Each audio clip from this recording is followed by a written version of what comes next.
여보, 나 왔어요. 재혼 첫날 밤, 신방문 너머에서 들려온 그 목소리. 남편은 온몸이 굳어버렸습니다. 목소리의 주인은 새 신부가 아니었습니다.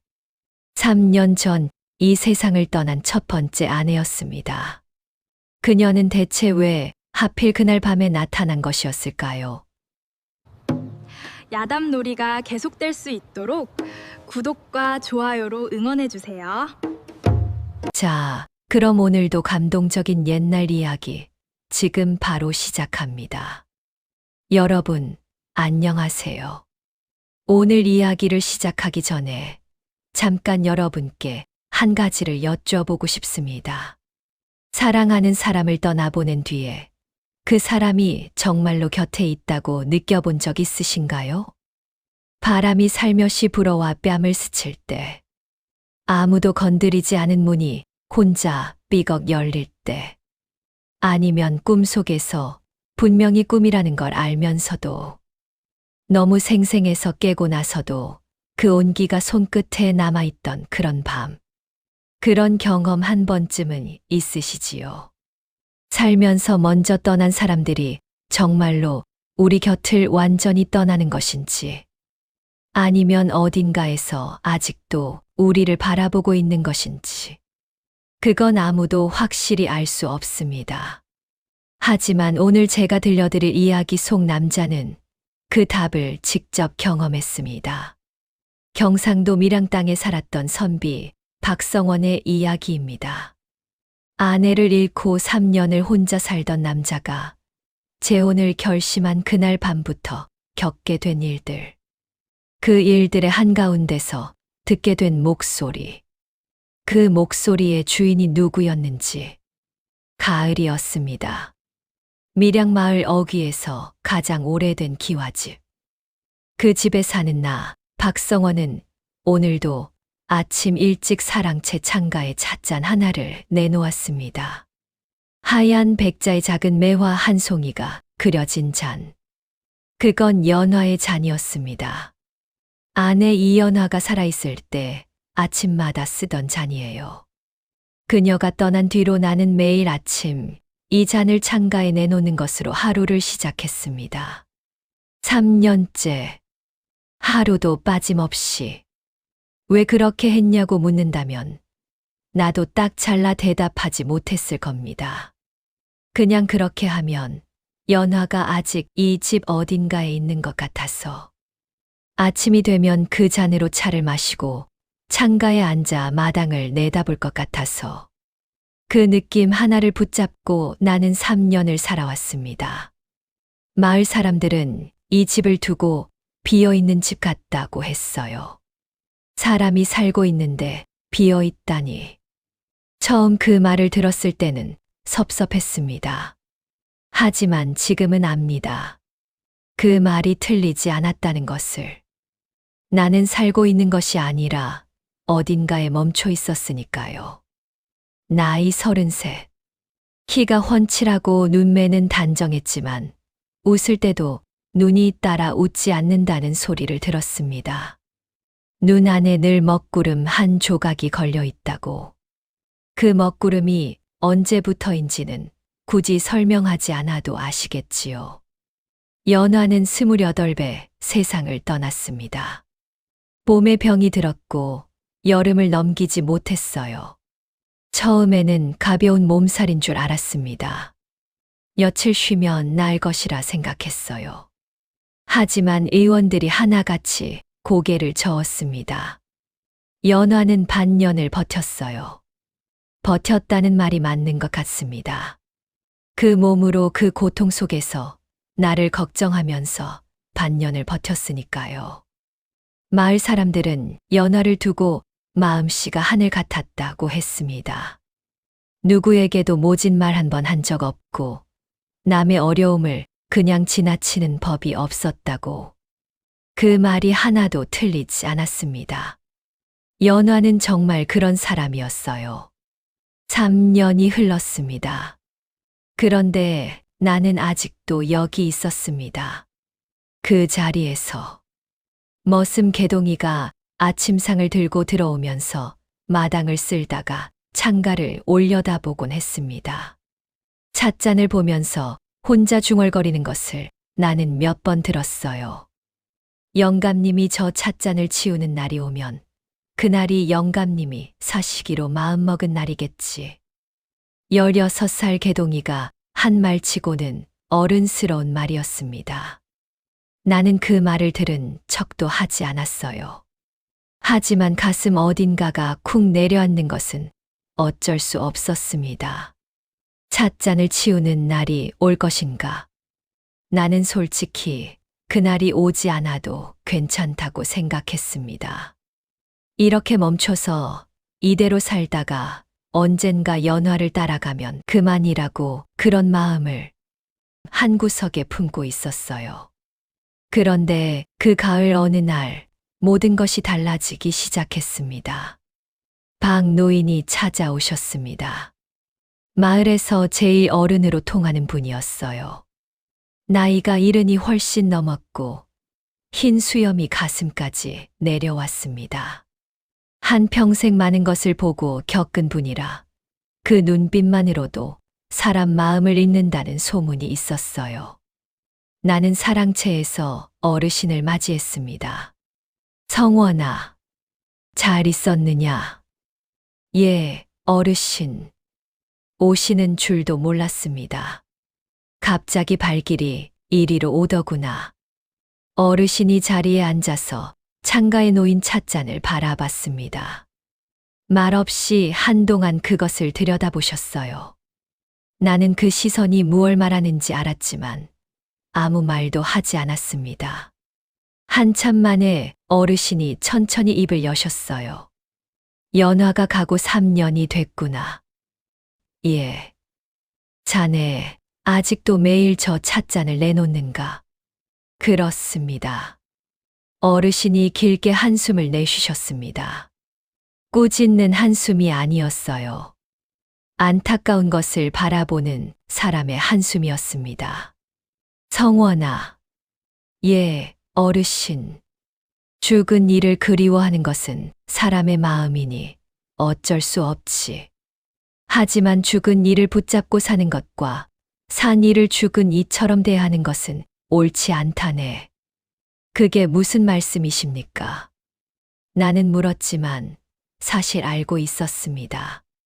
어르신이 무슨 말씀을 하시는지, 연화가 원하는 것이 무엇인지 생각해 본 적 있는가? 자네가 이렇게 사는 것을 연화가 좋아할 것 같은가? 나는 아무 말도 하지 못했습니다.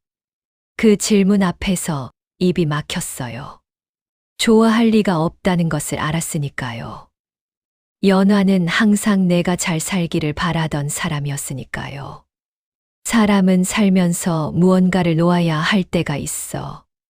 그것이 가장 소중한 것일수록 더욱 그렇지. 놓는다는 것은 있는 것이 아닐세. 그 사람을 마음 안에 곱게 모시되 자네 삶은 자네가 살아가야 한다는 것이야. 어르신의 말이 가슴 안으로 들어왔습니다. 아프게, 정확하게. 지금 자네는 살고 있는 것이 아니라 기다리고 있는 것이야. 어서 연화를 따라가고 싶어서. 그건 아니 될 일이야. 그 말을 들었을 때 나는 눈물이 나올 뻔했습니다. 정확했으니까요. 내가 입 밖에 꺼낸 적도 없는 마음을 어르신이 꺼내 놓으셨으니까요. 산 사람은 살아야 하느니라. 연화도 그것을 원할 게야. 어르신이 자리에서 일어나 집을 나서셨습니다. 나는 오랫동안 그 자리에 앉아 창가의 찻잔을 바라봤습니다. 어르신의 말이 머릿속을 맴돌았어요. 쉽게 마음으로 들어오지는 않았지만 그렇다고 떨쳐내지도 못했습니다. 산 사람은 살아야 한다. 그 말의 진짜 무게가 내 가슴에 닿기까지는 아직 더 많은 일이 필요했습니다. 그리고 그 일은 생각보다 훨씬 빨리 찾아왔습니다. 연화를 처음 만난 것은 내가 26이었을 때였습니다. 혼담이 오가고 처음 만나는 자리에서 연화를 본 순간 나는 알았어요. 이 사람이다 하는 것을. 설명하기 어려운 느낌이었습니다. 화려한 얼굴도 아니었어요. 하지만 눈썹이 단정하고 눈빛이 고요했습니다. 오래 볼수록 빛이 나는 얼굴이었어요. 그 자리에서 나는 속으로 생각했습니다. 이 사람과 평생을 살 수 있겠다. 아니, 살고 싶다. 혼례를 올리고 함께 산 것이 겨우 3년이었습니다. 아이도 없이 단둘이었지만 그 집 안에는 늘 온기가 있었어요. 아침이면 연화가 차를 끓이는 소리, 저녁이면 연화가 마루에 앉아 달을 바라보는 모습. 그 소소한 것들이 얼마나 소중한지 잃고 나서야 알았습니다. 연화는 이상할 정도로 다른 사람의 마음을 잘 읽었어요. 내가 아무 말 안 해도 힘든 날인지 좋은 날인지 알았습니다. 힘든 날에는 아무것도 묻지 않고 그냥 차를 한 잔 끓여서 옆에 앉았어요. 좋은 날에는 까르르 웃으면서 오늘 마을에서 있었던 이야기를 쏟아냈습니다. 나는 그 웃음이 정말 좋았어요. 소리내어 웃는 연화의 웃음. 3년을 그렇게 살았습니다.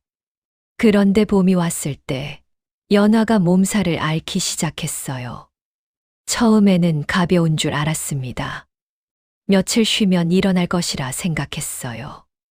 하지만 의원이 오고 또 다른 의원이 오고 다들 맥을 짚고 나서 같은 말을 했습니다. 쉽지 않겠습니다. 내가 그 말의 뜻을 제대로 이해한 것은 여름이 절반쯤 지났을 때였어요. 연화의 얼굴이 점점 가벼워지고 있었습니다. 몸이 아니라 얼굴이 가벼워진다는 말이 이상하게 들릴 수 있지만 나는 그렇게 느꼈어요. 마치 이 세상의 것이 조금씩 빠져나가는 것처럼. 그래도 연화는 웃었습니다. 내가 옆에 있을 때는 숨을 거두기 전날 밤이었습니다. 연화가 병석에서 내 손을 잡았어요. 힘이 없는 손이었는데 꼭 쥐는 힘만큼은 아직 있었습니다. 여보 말하지 마. 기운 아껴야 해. 여보. 한 가지만. 나는 눈물을 삼켰습니다. 삼키고 또 삼켰어요. 나는 당신 곁에 있을 거예요. 어디 가지 않을 거예요. 그런 말 하지 마. 당신이 너무 혼자일 것 같아서. 하지만 당신 잘 살아야 해요. 나 없어도. 그게 나한테 제일 좋은 거니까. 나는 그 말에 대답을 하지 못했습니다. 할 수가 없었어요. 목이 막혀서. 다음 날 새벽, 연화는 눈을 감았습니다. 나는 그 자리에서 한참 동안 연화의 손을 잡고 있었습니다. 체온이 식어가는 것을 느끼면서도 놓지 못했어요. 마치 손을 놓으면 정말로 모든 것이 끝나는 것 같아서. 당신 곁에 있을 거예요. 그 말이 위로인지 아닌지도 몰랐습니다. 그냥 그 말만 귓속에서 맴돌았어요. 3년이 지나도록. 10월 어느 날이었습니다. 큰아버님 박진사께서 사랑채에 찾아오셨어요. 집안 어른 중 가장 발언권 있는 분이었습니다. 뭔가 할 말이 있다는 눈빛이었어요. 나는 차를 내놓으면서 마음을 단단히 했습니다. 성원아, 오늘은 그냥 인사하러 온 것이 아니다. 예, 말씀하십시오. 밀양 윤참봉댁에서 혼담이 왔다. 내가 차를 내려놓았습니다. 큰아버님, 들어봐라. 윤참봉댁 교수가 올해 25이야. 집안도 반듯하고 본인도 얌전하다고 소문이 자자하다. 저는 아직이 3년째야. 성원아, 나는 연화가 좋은 사람이었다는 것을 안다. 하지만 내가 이렇게 사는 것이 연화를 위한 것이라고 생각하지 않는다. 내가 아무 말도 하지 않았습니다. 한 번만 만나봐라.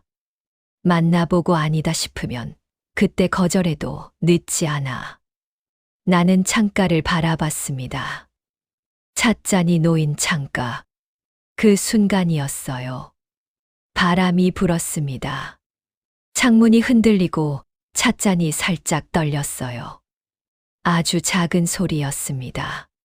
찻잔이 창가에서 살짝 흔들리는 소리. 그런데 그 소리가 유독 크게 들렸어요. 내 가슴 속으로 쿵 내려앉는 것처럼. 바람 때문이었겠지요. 당연히 바람 때문이었을 겁니다. 나는 눈을 한 번 깜빡이고 말했습니다. 한 번은 만나보겠습니다. 진사 어른의 얼굴이 밝아졌습니다. 그 밝아진 얼굴을 보면서 나는 이상하게 가슴 한쪽이 내려앉았어요. 그날 밤 잠을 이루지 못했습니다. 연화가 떠나고 처음으로 다른 여인을 만나겠다고 했다는 것이 어둠 속에서 나를 눌렀어요. 연화야, 나를 용서해라. 천장을 향해 중얼거렸습니다. 대답은 없었어요. 물론 대답이 있을 리 없었지만, 그런데 이상하게 그 고요한 밤방 안에서 어딘가에서 미세하게 차 향기가 났습니다. 연화가 좋아하던 그 차의 향기가 착각이었겠지요. 너무 오래 그 잔을 창가에 두어서 방 안 어딘가에 향이 배어 있는 것이었겠지요. 나는 그렇게 생각하기로 했습니다. 하지만 다음 날부터 나의 마음 속에서 전쟁이 시작됐습니다. 만나야 하는가, 만나지 말아야 하는가. 이것이 연화에 대한 배신인가, 아니면 연화가 원하던 것인가. 며칠을 그 생각 속에서 살았습니다. 밥을 먹어도 맛이 없었고 밤이면 잠이 오지 않았어요. 멍하니 앉아서 창가를 바라보다가 시간이 가는 줄 몰랐습니다. 그러던 어느 아침이었어요. 개동이가 아침상을 들고 들어오다가 멈칫했습니다. 영감님, 얼굴빛이 안 좋으십니다. 그냥 둬라. 혹시 어디 불편하십니까요? 아니다. 개동이가 방을 나가려다 돌아섰습니다. 뭔가 망설이는 눈치였어요. 영감님, 소인이 여쭤봐도 됩니까요? 뭐냐? 마님이 돌아가시기 전에 마님이 소인한테도 한 말씀 하셨습니다요. 나는 그 말에 멈췄습니다. 연화가, 예. 영감님이 너무 오래 혼자 계시면 다시 사셔야 한다고 전해라 하셨습니다요. 소인이 그때는 말씀드리기가 무서워서 죄송합니다요. 개동이가 고개를 바닥까지 숙였습니다. 나는 한동안 아무 말도 하지 못했어요. 연화가 개동이에게도 그 말을 해두었다는 것이 나한테만 한 것이 아니라 이 집 안에 그 말을 남겨두었다는 것이 가슴이 먹먹했습니다. 알겠다. 나가봐라. 개동이가 나간 뒤 나는 오랫동안 창가를 바라봤습니다. 연화야, 너는 정말로 나를 보내주려 했구나. 눈물이 날 것 같아서 나는 눈을 꼭 감았습니다. 감은 눈꺼풀 안에서 연화의 얼굴이 떠올랐어요. 병석에서 내 손을 잡고 말하던 그 얼굴이. 당신이 잘 살아야 해요. 그게 나한테 제일 좋은 거니까. 그 말이 진심이었다는 것을 이제는 알 것 같았습니다. 죽어가면서도 나를 걱정하던 사람이었으니까요. 며칠 뒤 나는 진사 어른을 통해 윤참봉대 교수를 만났습니다. 이름은 윤옥년이었습니다. 첫 만남은 짧았어요. 잠깐 얼굴을 보고 말 몇 마디를 나눈 것이 전부였습니다. 옥년은 조용했어요. 눈을 잘 들지 않았고 말을 많이 하지 않았습니다. 그런데 이상했습니다. 나는 마당에서 옥년과 마주 서 있었는데 옥년이 잠깐 고개를 들어 나를 바라봤습니다. 그 눈이 이상하게도 그 눈이 비어 있는 것 같았어요. 눈동자가 있는데 아무것도 없는 것 같은 눈. 거울을 보는 것 같다고 해야 할까요? 사람을 보는 것이 아니라 그냥 허공을 보는 것 같은 눈. 나는 내가 너무 예민해진 것이라고 생각했습니다. 이런 자리에서 상대방의 눈빛을 의심하는 것이 내가 아직 준비가 안 된 탓이라고. 돌아오는 길에 이 진사가 물었어요. 어땠어? 마음에 드나? 나쁘지는 않았네. 그럼 진행해보는 거야? 아직 모르겠어. 야, 계속 그러면 어떡해? 형수도 자네가 이러는 걸 원하지 않을 거야. 무서워. 이 진사가 멈췄습니다. 뭐가? 모르겠어. 그냥 이상하게 무서워. 이 진사가 내 등을 탁 쳤습니다. 겁쟁이 같은 소리. 새 마님을 맞이하는 게 뭐가 무서워. 나는 웃었습니다. 그런데 그 웃음이 어딘지 어색했어요. 무서움의 이유를 나도 알 수 없었으니까요. 그냥 막연하게 무언가 이상한 것이 그 만남에 끼어들어 있는 것 같은 느낌이. 그리고 그날 밤 꿈을 꿨습니다. 연화가 흰 옷을 입고 서 있었어요. 평소처럼 환하게 웃고 있었는데 이상하게 그 뒤에 어두운 것이 드리워져 있었습니다. 내가 다가가려 하자 연화가 손을 들어 막았어요. 여보, 조심해요. 무엇을 조심해? 그 여인의 뒤를 살펴요. 그 여인이 혼자가 아니에요. 꿈이 끊겼습니다. 나는 번쩍 눈을 떴어요. 식은 땀이 나 있었습니다. 날이 밝자 나는 그 꿈을 억지로 떨쳐냈습니다. 연화 생각을 너무 많이 하니 꿈에 나오는 것이라고 그렇게 스스로 납득했어요. 그리고 결정했습니다. 혼례를 진행하겠습니다.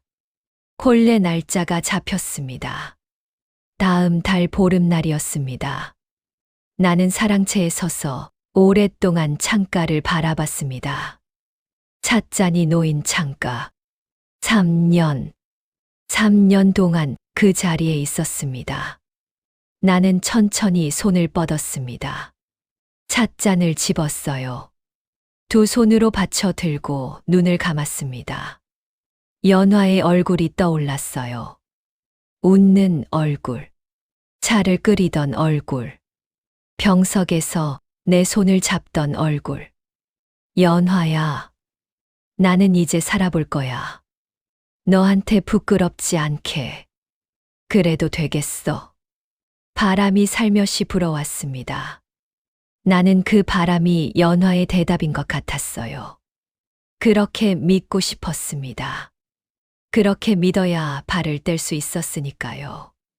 잔을 두 손에 받쳐 들고 안채로 들어가 가장 깨끗한 선반 위에 올려놓았습니다. 창가가 아닌 곳에, 하지만 잘 보이는 곳에. 버린 것이 아니라 모신 것이었습니다. 개동이가 그 모습을 보고 눈을 동그랗게 떴어요. 그리고 아무 말 없이 마당으로 나가더니 혼자 빗자루질을 했습니다. 유독 힘차게. 이제 혼례를 준비할 차례였습니다. 혼례 준비가 시작되면서 나는 마을 어귀에 사는 만신 할멈을 찾아갔습니다. 무당이라고 해도 되고 점쟁이라고 해도 되는 분이었어요. 마을에서 가장 오래된 사람들도 어릴 때부터 저 분이 계셨다고 했으니 나이를 아는 사람이 없었습니다. 등이 굽고 지팡이를 짚었는데 눈만은 아직도 또렷했어요. 그 눈이 묘하게 무언가를 꿰뚫어 보는 것 같았습니다. 할멈이 나를 보자마자 눈을 가늘게 떴어요. 와, 성원 도련님. 들어오게. 나는 안으로 들어가 자리를 잡았습니다. 할멈이 산통을 꺼냈어요. 홀레 나를 보러 왔겠구나. 예. 할멈이 산통을 흔들다가 멈췄습니다.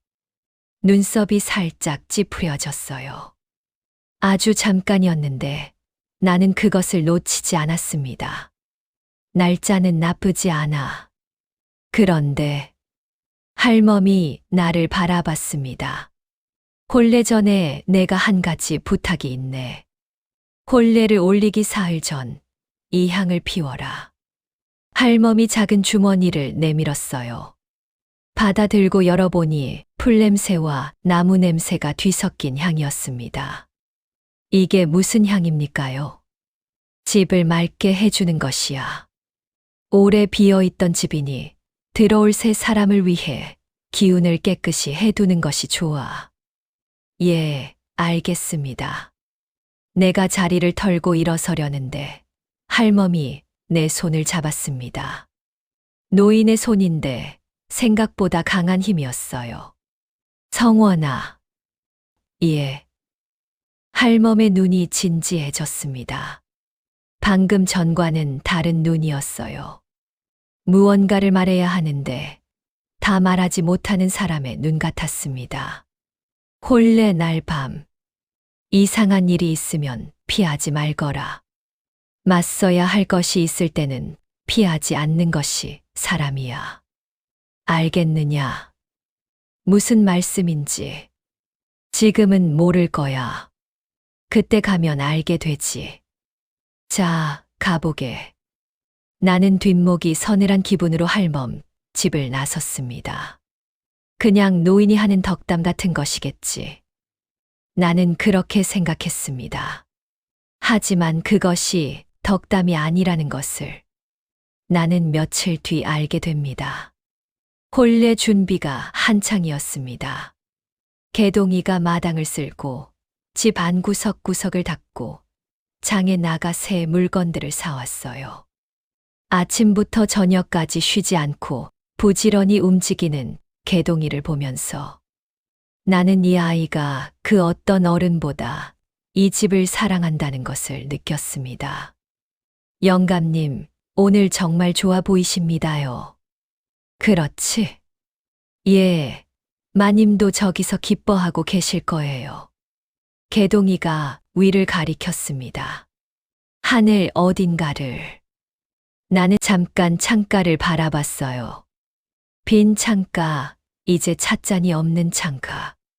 이상하게 빈 것 같으면서도 동시에 뭔가 가벼워진 것 같기도 한 그 창가를 혼례 사흘 전. 나는 만신 할멈이 준 향을 피웠습니다. 집 안 곳곳을 돌며 향연기를 피워냈어요. 사랑채, 안채, 마루, 그리고 신방으로 쓸 방까지. 신방의 향을 피우면서 나는 그 방에 오래 서 있었습니다. 이 방에서 연하와 처음 밤을 보냈던 것이 생각났어요. 신혼 첫날 서툴고 떨리던 그 밤이. 연화야, 잘 있어라. 그 말을 방 안에 남겨두고 신방을 나섰습니다. 혼례 이틀 전 나는 우연히 윤참봉댁 담장 앞을 지나게 됐습니다. 그때 담장 너머에서 이상한 것을 들었어요. 여자 울음소리였습니다. 낮고 길게 흐느끼는 소리. 마치 오래된 울음 같은 목이 쉰 울음이었어요. 나는 걸음을 멈추고 귀를 기울였습니다. 그런데 잠시 뒤 소리가 뚝 끊겼어요. 마치 처음부터 없었던 것처럼. 나는 고개를 흔들었습니다. 혼례를 앞두고 너무 예민해진 것이라고 나 자신을 달랬어요. 혼례 전날 밤이었습니다. 잠이 오지 않아 마루에 나와 앉았어요. 달이 밝았습니다. 가을 달이 선명하게 마당을 비추고 있었어요. 그때 개동이가 달려왔습니다. 얼굴이 하얗게 질려 있었어요. 영감님, 큰일 났습니다요. 왜 그래? 장독대 쪽에서요. 영감님, 한번 봐주십시오. 나는 따라갔습니다. 장독대 앞에 섰을 때 나도 멈췄어요. 땅바닥에 붉은 진달래 꽃이 피 흘러 있었습니다. 한 줄기로 길게 이어져서 신방 쪽을 향해 흘러가고 있었어요. 가을의 진달래가 필 리 없는데 치워라. 바람에 날려온 것이겠지. 개동이가 꽃잎을 쓸어 담았습니다. 나는 마루로 돌아와 다시 앉았어요. 바람에 날려온 것이다. 아니면 누가 버린 것이 흘러온 것이다. 그뿐이다. 그날 밤 또 꿈을 꿨습니다. 연화가 평소 입던 연두빛 저고리를 입고 나왔어요. 하지만 표정이 다급했습니다. 내 손을 잡고 무언가 말하려 하는데 소리가 들리지 않았어요. 입만 움직이고 있었습니다. 나는 더 가까이 가려 했어요. 그 순간 연화 뒤에서 검은 안개 같은 것이 나타나 연화를 감싸기 시작했습니다. 연화야. 꿈이 깨졌습니다. 나는 벌떡 일어났어요. 심장이 빠르게 뛰었습니다. 나는 이불 위에 앉아 한참 동안 거친 숨을 고른 뒤에 결론을 내렸습니다. 내일이 혼례날이니 긴장한 것이다. 그뿐이다. 혼례날 아침이 밝았습니다. 하늘이 맑았어요. 가을볕이 따뜻하게 내려쬐었습니다. 개동이가 새벽부터 마당을 쓸고 또 쓸었어요. 집 안이 환했습니다. 손님들이 하나둘 모여들었고 우리 집 마당이 오랜만에 사람 소리로 가득 찼어요. 나는 혼례복을 입고 사랑채에 앉았습니다. 손이 약간 떨렸어요. 이게 긴장인지 아니면 다른 무언가인지 나 자신도 알 수 없었습니다. 오후가 되자 윤참봉댁에서 가마가 왔습니다. 가마 안에서 내린 옥녀는 아름다웠어요. 화려한 혼례복을 입고 붉은 연지를 찍고 족두리를 얹은 얼굴이 인형처럼 단정했습니다. 하객들이 환성을 질렀습니다. 우리가 서로 맞절을 했어요. 하객들이 박수를 쳤습니다. 바로 그 순간이었어요. 맞절을 하면서 고개를 드는데 옥년의 눈과 눈이 마주쳤습니다. 그 눈이 처음 만났을 때처럼 비어 있었어요. 아무것도 없는 눈. 사람을 보는 눈이 아닌 그냥 앞을 향해 있는 눈. 기분 탓이었을까요? 나는 그렇게 생각했습니다. 해가 저물었습니다. 하객들이 하나둘 돌아갔어요. 집 안이 조용해졌습니다. 나는 신방 앞에 섰습니다. 문손잡이에 손을 얹고 잠깐 멈췄어요. 신방 안에서 아무 소리도 들리지 않았습니다. 너무 조용했어요. 막 시집 온 새 신부가 있는 신방이라 해도 너무나 조용했습니다. 나는 조용히 귀를 기울였어요. 긴 정적. 그리고 여보, 나왔어요. 나는 온몸이 굳었습니다. 그 목소리는 옥년의 목소리가 아니었어요. 내가 3년 동안 꿈속에서 수없이 들었던 목소리. 세상에서 가장 그리웠던 목소리. 이연화의 목소리였습니다. 나는 숨을 참았습니다. 귀가 잘못된 것이겠지. 너무 오래 연화를 생각하며 살아서 환청이 들리는 것이겠지. 혼례 날 밤에 너무 긴장해서 그런 것이겠지. 나는 그렇게 생각하려 했습니다. 그리고 떨리는 손으로 문을 열었어요. 신방 안에 옥년이 앉아 있었습니다. 혼례복을 입은 채 고개를 숙이고 있었어요. 방금 무슨 말을 했느냐? 옥년이 고개를 들었습니다. 말씀이요? 소첩은 아무 말도. 방금 분명히 들었다. 여보, 나왔어요라고. 옥년의 눈빛이 흔들렸습니다. 잠깐, 아주 잠깐이었어요. 그리고 다시 잠잠해졌습니다. 착각하신 듯합니다. 나는 눈을 가늘게 떴습니다. 착각. 그렇겠지. 착각이었겠지. 나는 자리에 앉았습니다. 촛불이 흔들렸어요. 방 안 공기가 이상했습니다. 뭔가 무거운 것이 감도는 것 같았어요. 공기 온도가 조금 낮은 것 같기도 했습니다. 하지만 나는 스스로를 진정시켰습니다. 본래 날 밤이었으니까요. 긴장한 것이다. 예민해진 것이다. 그렇게 첫날 밤이 지나갔습니다. 겉으로는 평온했어요.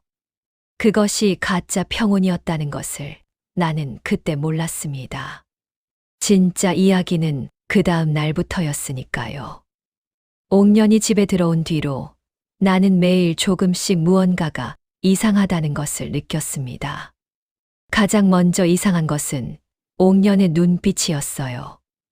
아침에 밥상을 차리면서 옥년이 나를 바라보는데 그 눈이 마치 처음 보는 것을 뜯어보는 것 같았습니다. 호기심도 아니었고 반가움도 아니었어요. 분석하듯 뭔가를 파악하듯 바라보는 눈이었습니다. 개동이도 이상하다고 했어요. 영감님, 소인이 말씀드려도 되겠습니까요? 뭔데? 새 마님이. 안채 선반에 있는 마님 찻잔 있지 않습니까요? 그 찻잔을 새 마님이 손에 들고 오랫동안 들여다보고 계셨습니다요. 웃고 있었는데 이상한 웃음이었어요. 기쁜 것 같기도 하고 무서운 것 같기도 한 연화의 찻잔을, 내가 가장 소중하게 모셔둔 그 잔을. 그날 밤이었습니다. 내가 사랑채에서 글을 읽고 있는데 안채에서 이상한 소리가 들렸어요. 낮고 단조로운 소리였습니다. 멜로디가 있는 것이 아니었어요. 주문을 외우는 것 같은 소리. 단음으로 반복되는 소리. 나는 조용히 안채 쪽으로 다가갔습니다. 그러자 소리가 뚝 멈췄어요. 문을 열어보니 옥년이 자리에 누워 잠이 든 것 같았습니다. 평화로운 얼굴로. 사흘째 되는 날 밤이었습니다. 자다가 눈이 떠졌어요. 새벽 3시쯤이었습니다. 이상하게 방 안이 차가웠어요. 뼛속까지 스미는 이상한 한기였습니다. 가을밤이라 해도 이건 날씨 탓이 아니었어요. 나는 몸을 일으켰습니다. 그리고 눈앞에 보이는 것에 몸이 굳었습니다. 방문이 열려 있었어요. 그리고 그 문 앞에 옥년이 서 있었습니다. 잠옷 차림으로 고개를 숙이고 꼼짝도 하지 않았어요. 옥년아. 대답이 없었습니다. 나는 일어나 다가갔어요. 어깨를 잡았는데 그 어깨가 얼음처럼 차가웠습니다. 나는 옥년의 손을 잡아 돌려 세웠어요. 옥년의 눈이 감겨 있었습니다. 자고 있었어요. 몽유병. 나는 그 말을 떠올리며 옥년을 자리로 데려다 누였습니다. 몽유병이라면 위험하지 않다고. 그냥 자다가 걸어다니는 것이라고. 내 머릿속에서 그 말만 되풀이했어요. 닷새째 되는 날 낮이었습니다. 안채를 지나가다가 멈췄어요. 옥년이 창가에 앉아 있었는데 그 눈이 텅 비어 있었습니다. 아무것도 보지 않는 눈이었어요. 옥년아, 괜찮느냐? 예, 괜찮습니다. 친정에 가고 싶지 않아? 옥년이 잠깐 멈췄습니다. 그리고 아주 묘한 미소를 지었어요. 웃는 것 같은데 웃음이 아닌 것 같은 미소였습니다. 친정은 필요 없습니다. 나는 눈썹을 치켜 올렸습니다. 막 시집 온 사람이 할 말이 아니었어요. 친정이 필요 없다니. 그 말이 어딘지 섬뜩하게 들렸습니다. 이 진사를 만났습니다. 옥년의 이야기를 했어요. 몽유병, 이상한 소리, 텅 빈 눈빛. 이 진사가 얼굴빛이 변했습니다. 아냐. 사실 나도 소문으로 들은 건데. 윤참봉 댁에서 몇 달 전에 하인 하나가 죽었다고 하더라. 억울하게. 도둑질을 했다는 누명을 썼는데 나중에 알고 보니 억울한 것이었다는 소문이야.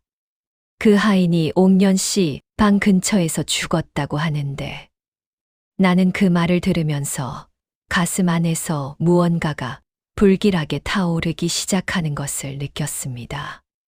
억울하게 죽은 사람, 그 사람의 혼이 어디에 있을까? 그날 밤 나는 답을 알았습니다. 열흘째 되는 날 밤이었습니다. 나는 눈을 떴어요. 또 한기였습니다. 이번에는 훨씬 심했어요. 숨결이 하얗게 보일 정도였습니다. 손을 더듬어 옆을 봤어요. 옥년이 없었습니다. 옥년아. 조용했습니다. 집 안이 무섭도록 조용했어요. 이 조용함이 정상적인 조용함이 아니라는 것을 몸이 먼저 알았습니다. 등에서 식은땀이 흘렀어요. 그때 사랑채 쪽에서 소리가 들렸습니다.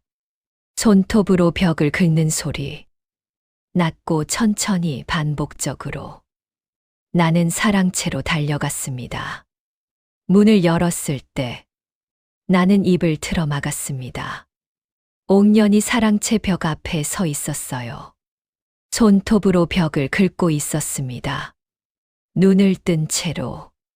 하지만 초점이 전혀 없는 눈으로. 그리고 그 입술에서 목소리가 흘러나왔습니다. 옥년의 목소리가 아니었어요. 낮고 거칠었습니다. 무언가 먼 곳에서 끌려 나오는 것 같은 뭉개진 목소리였어요. 원통하다 원통해. 내가 뭘 했다고. 내가 뭘 했다고. 내 등줄기에 찬 기운이 흘렀습니다. 원통해 억울해. 저 집안이 나를 죽였어. 옥년아. 옥년이 갑자기 몸을 획 돌렸습니다. 나를 바라봤어요. 그 눈이 하얗게 뒤집혀 있었습니다. 나는 뒤로 한 걸음 물러났습니다. 그 순간 옥년이 풀썩 쓰러졌어요. 잠시 후 눈을 떴습니다. 멍한 눈이었어요. 여보, 여기가 어디예요? 사랑채야. 어떻게 여기 왔는지 몰라? 저는 기억이 안 나요. 나는 몸을 일으켰습니다. 손이 떨렸어요. 이것은 몽유병이 아니었습니다. 다음 날 아침 의원을 불렀습니다. 의원이 옥년의 맥을 짚고 눈을 보고 한참을 들여다봤습니다. 몸에는 아무 이상이 없습니다. 아무 이상이 없다고요? 예. 신체적으로는 건강한 분입니다. 하지만 이런 경우가 가끔 있어요. 몸은 멀쩡한데 몸 안에 다른 무언가가 깃든 경우. 귀신이라는 말입니까? 저는 의원이라 그 말씀은 드리기 어렵습니다. 하지만 만약 그렇다면 제 영역 밖의 일입니다. 의원이 돌아간 뒤 나는 마루에 홀로 앉았습니다. 다음 날 개동이가 얼굴이 창백한 채로 돌아왔어요. 영감님, 알아봤습니다요. 말해봐. 윤참봉 댁에 반년 전에 순이라는 하인 여자가 죽었습니다요. 나이 23이었고요. 옥년 마님 방에서 귀한 비녀가 없어졌는데 그 죄를 순이한테 씌웠다고 합니다요. 그래서 곤장을 맞다가 죽었습니다요. 근데요, 영감님. 나중에 알고 보니 그 비녀는 처음부터 없어진 게 아니라 옥년 마님 서랍 안에 있었던 거라 합니다요. 순이는 억울하게 죽은 겁니다요. 나는 눈을 감았습니다. 억울하게 죽은 23순이 그 아이의 혼이 옥년에게 달라붙었습니다. 원한으로. 그리고 옥년이 이 집으로 들어왔어요. 모든 것이 연결됐습니다. 이상한 눈빛, 밤의 목소리, 하얗게 뒤집힌 눈, 원통하다, 억울해라는 말, 손톱으로 벽을 긁던 그 손. 나는 어떻게 해야 하는가? 그날 밤 장대비가 쏟아졌습니다. 번개가 하늘을 갈랐고 천둥 소리가 산을 뒤흔들었어요. 그리고 그 빗소리 속에서 내 귀에 또 들려왔습니다. 여보. 나는 달려갔습니다. 신방 문이 열려 있었어요. 방 안으로 들어섰을 때 나는 굳었습니다. 옥년이 방 가운데 앉아 있었어요. 그런데 그 주위의 촛불이 혼자 꺼지고 있었습니다. 하나씩, 하나씩. 방 안의 온도가 급격히 떨어지고 있었어요. 옥년의 눈이 하얗게 뒤집혀 있었습니다. 이 집에서 나가. 원통하다 다 죽어야 해. 목소리가 여러 겹으로 겹쳐 들렸습니다. 옥년의 목소리와 전혀 다른 여인의 목소리가 뒤섞여서 나는 한 걸음 다가갔습니다. 순이냐? 내가 순이냐? 억울하다 나는 아무것도 안 했다. 아무것도 안 했는데. 알고 있다. 내가 억울한 것을 알고 있다. 죽이고 싶어. 저 집안을 다 죽이고 싶어. 순이야. 그렇게 하면 안 된다.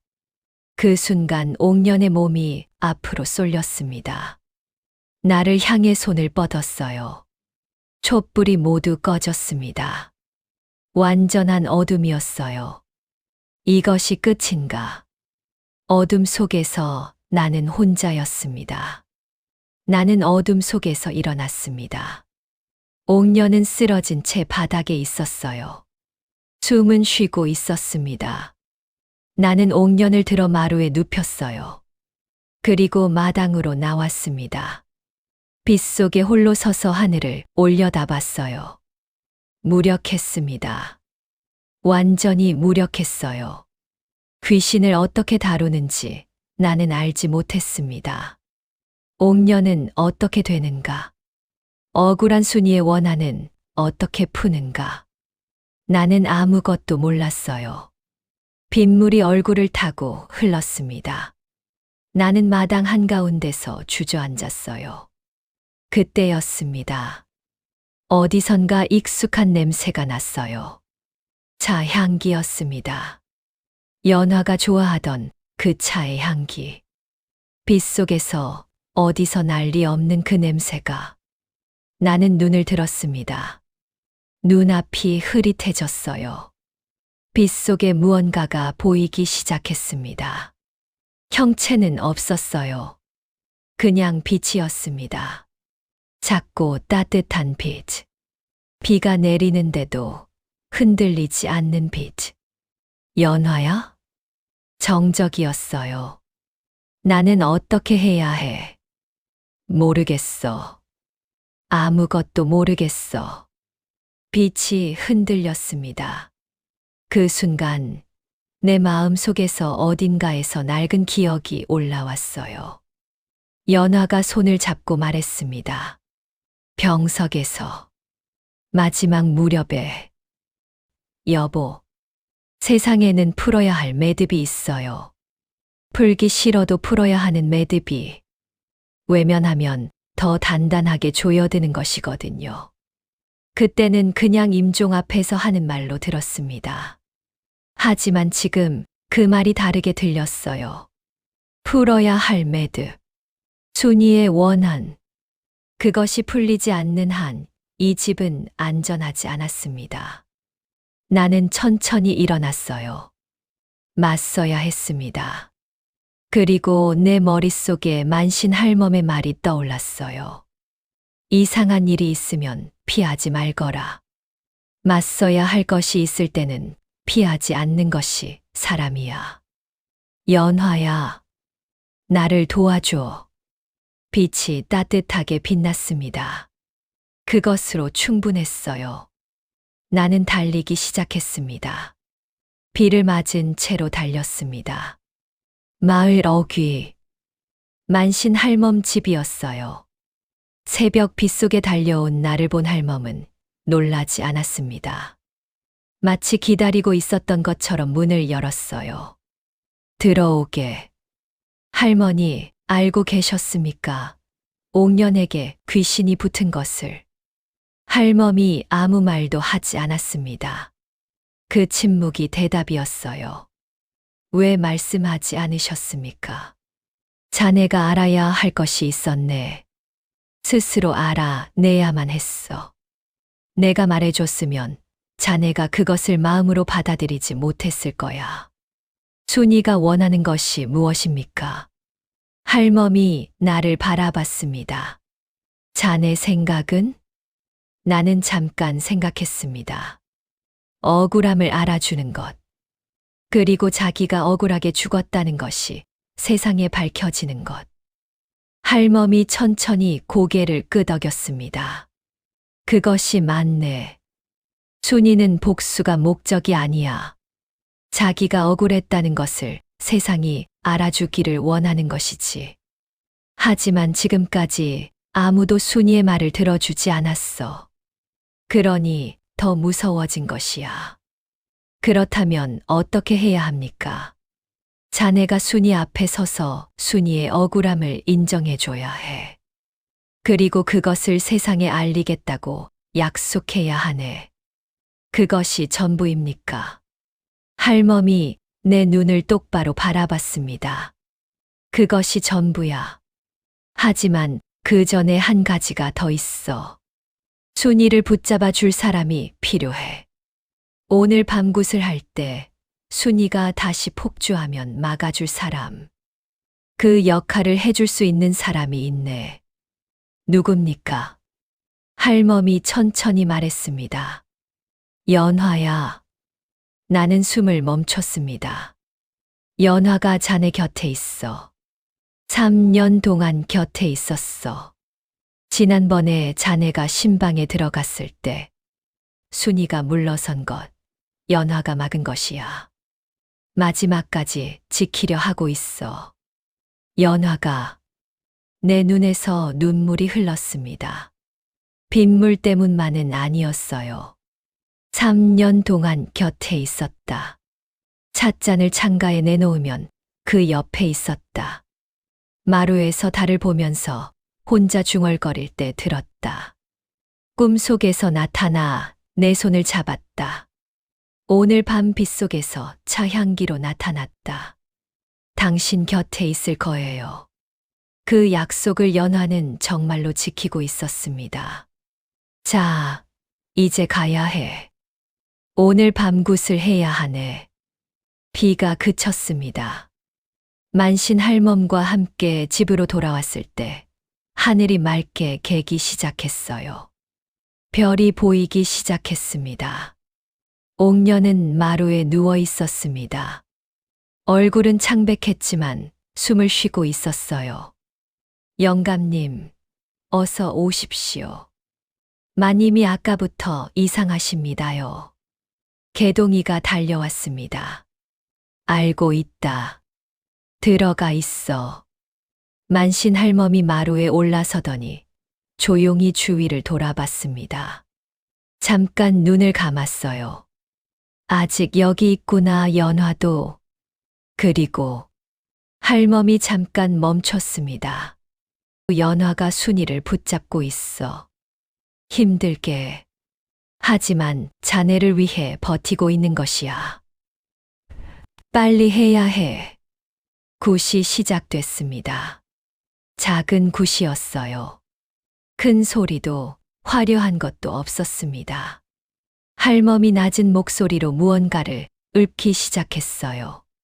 잔잔하고 깊은 소리였습니다. 잠시 후 옥년이 몸을 일으켰어요.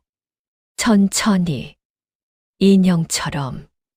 그리고 그 눈이 다시 하얗게 뒤집혔습니다. 원통의 원통해요. 할멈이 나에게 눈짓을 했어요. 앞으로 나가라는 것이었습니다. 나는 옥년 앞에 무릎을 꿇었어요. 순이야, 나는 박성원이라고 한다. 옥년의 몸이 흔들렸습니다. 잠깐의 정적이 흘렀어요. 너의 이야기를 들었다. 내가 억울하게 죽었다는 것을. 목소리가 떨렸습니다. 억눌린 울음 같은 것이 섞여 있었어요. 비녀 도둑이 아니었는데, 누명을 썼는데, 곤장을 맞고 죽었구나. 그 목소리가 흐느끼기 시작했습니다. 응, 맞아. 나는 훔치지 않았어. 알고 있다. 내가 훔치지 않았다는 것을 알고 있다. 근데 아무도 믿어주지 않았어. 윤참복 나리도, 마님도, 아무도. 미안하다. 세상이 너에게 잘못했다. 방 안 공기가 달라졌습니다. 무거운 것이 조금씩 풀리는 것 같았어요. 공기가 조금씩 따뜻해지기 시작했어요. 나는 그 집으로 돌아가고 싶지 않아. 그래, 알아. 하지만 순이야. 내가 이 여인한테 붙어 있으면 이 여인도 고생이야.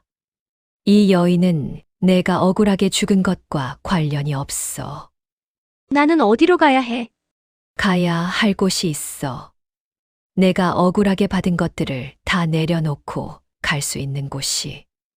억울함이 풀리지 않으면 못 가.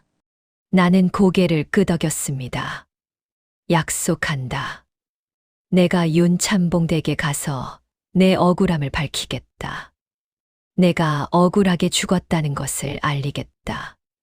내 이름을 되찾아 주겠다. 그 순간이었어요. 꺼졌던 촛불들이 하나씩 켜지기 시작했습니다. 하나씩, 하나씩. 방 안의 차가운 공기가 따뜻해졌어요. 그리고 무언가가 보였습니다. 형체는 없었어요. 그냥 빛이었습니다. 두 가지 빛이었어요.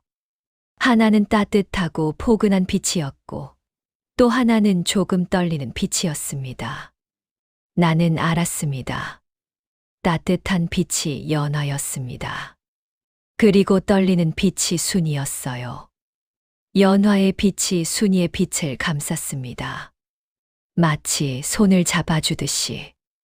그리고 순이의 빛이 조금씩 잠잠해졌어요. 고마워요. 아주 작고 가는 목소리였습니다. 순이의 목소리였어요. 그리고 그 목소리가 사라지기 직전 연화의 목소리가 겹쳐서 들렸습니다. 여보, 나는 울었습니다. 소리도 없이 눈물만 흘렀어요. 연화야, 걱정하지 말아요. 이제 다 됐어요. 아직 가면 안 돼. 여보, 당신 잘 살아야 해요. 알았죠? 연화야, 나는 괜찮아요. 정말로. 당신이 살아있는 것만으로도 나는 충분해요. 빛이 점점 희미해지기 시작했습니다. 옥년 씨, 잘 해줘요. 좋은 사람이에요. 연화야, 사랑해요, 여보. 빛이 사라졌습니다. 방 안이 고요해졌어요. 옥년이 앞으로 쓰러졌습니다. 내가 받아냈어요. 만신 할멈이 말했습니다. 순이가 갔어. 연화도. 연화가 마지막에 순이를 이끌고 갔어. 그게 연화가 여기 남아있던 이유였던 거야. 밖에서 새가 울었습니다. 동이 트고 있었어요. 열흘 뒤 나는 윤참봉댁을 찾아갔습니다. 순이의 일을 알고 계십니까? 윤참봉이 얼굴이 굳었습니다. 그것은 비녀는 없어진 것이 아니었습니다. 처음부터 서랍 안에 있었어요. 그 사실을 알고 계셨습니까? 윤참봉이 고개를 떨어뜨렸어요. 제가 몰랐던 것은 아닙니다. 하지만 이미 일이 커져버려서 억울하게 죽은 사람이 있습니다. 그 이름을 되찾아줘야 합니다. 순이의 억울함을 마을에 알리고 공개적으로 사과하십시오. 그렇게 하지 않으면 저는 이 일을 관아에 알릴 것입니다. 윤참봉이 한참 침묵했습니다. 결국 고개를 끄덕였어요. 보름 뒤 윤참봉 댁에서 순이의 무덤 앞에 제를 지냈습니다. 마을 사람들이 모였어요. 나는 그 자리에서 직접 제문을 읽었습니다. 순이가 억울하게 죽었다는 것. 그 아이가 아무것도 훔치지 않았다는 것. 그 이름이 깨끗하다는 것. 하늘을 향해 그 말들을 읽어나갔습니다. 순이야, 억울함이 풀렸으니 이제 편안히 가거라. 바람이 불었습니다. 나는 그 바람이 순이의 대답인 것 같았습니다. 그리고 동시에 연화의 웃음소리 같기도 했어요. 한 해가 지났습니다. 성원의 집에 봄이 찾아왔어요. 마당에 매화가 피었습니다. 내가 혼자 심은 매화였는데 올해 처음으로 꽃을 피웠어요. 하얗고 작은 꽃들이 아침 햇살 속에서 빛났습니다. 사랑채 창가에는 이제 2개의 찻잔이 놓여 있었어요. 하나는 내 잔이고 하나는 옥년의 잔이었습니다. 나란히 아침 햇볕을 받으며 하얀 백자의 매화 한 송이가 그려진 연화의 잔은 안채 선반 가장 깨끗한 곳에 있었습니다. 그곳에서 옥년이 안채에서 나왔습니다. 그 눈이 달라져 있었어요. 시집 온 날에 비어있던 눈이 아니었습니다. 따뜻하고 맑은 눈이었어요. 살아있는 사람의 눈이었습니다. 여보, 밥상 드릴까요? 그래. 옥년이 안채로 들어갔습니다. 나는 안채 선반의 연화 찻잔을 바라봤어요. 연화야, 잘 있어. 바람이 살며시 불어왔습니다. 마당에 매화꽃 잎이 날렸어요.